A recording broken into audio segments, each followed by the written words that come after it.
My name is Elphia Clark. I'm from Bristol. I've been on dialysis since March 2022.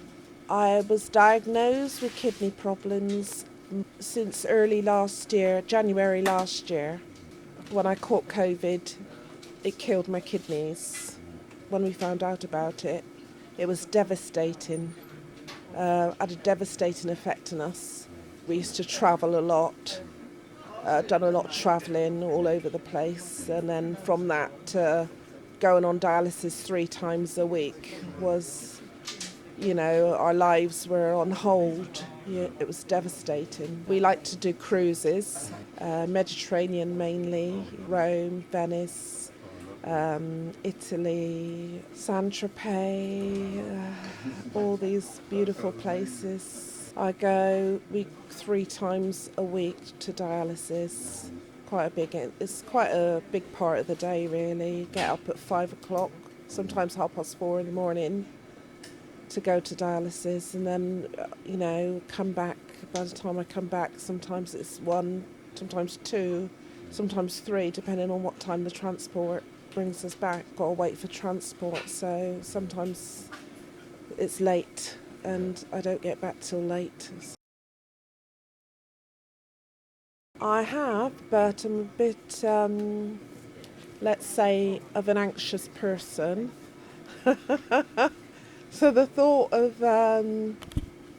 doing the needling myself is a bit daunting, to say the least. My son did say he would be happy to needle for me. So it's a thought. My son would have to be there 3 times a week. Yeah, I live in a bungalow, so that would be easily adaptable to do the plumbing. Yes, I have spoken to the nurses about it. Yeah, they've been very good. Yeah, they've given me some information to take home and read, which we have done.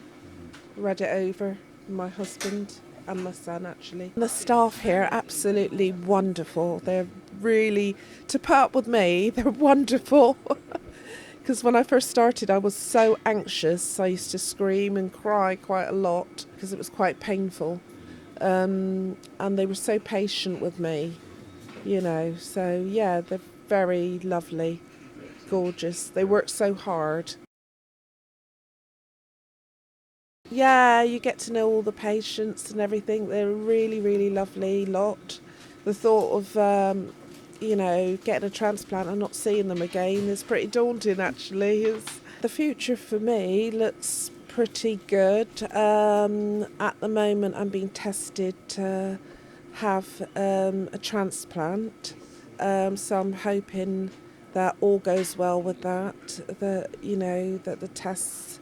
I've got one more test to have, for a heart test, and if that goes well, then they'll put me on the list for a transplant, and then hopefully I'll be able to have the transplant, which means that life will go back to normal for me, which will be good. Probably still need to read up more about it. They've given me lots of information, which I've read, and I've had a video about it, which I've been watching, and I'm still watching as well. So you can never really have enough information.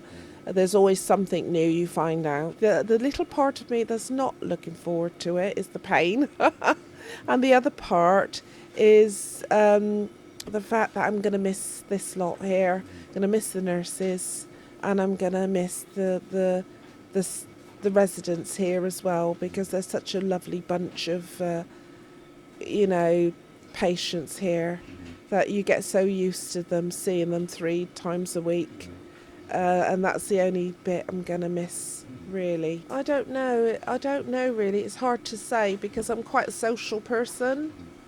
So I quite enjoy seeing everybody. So for me, I quite like seeing everybody and chatting to everybody and seeing the nurses. Everybody making a fuss of me. So yes, I enjoy the social aspect of coming to see everyone here and getting on everyone's nerves. So I quite like coming in and seeing everyone and bossing everybody about.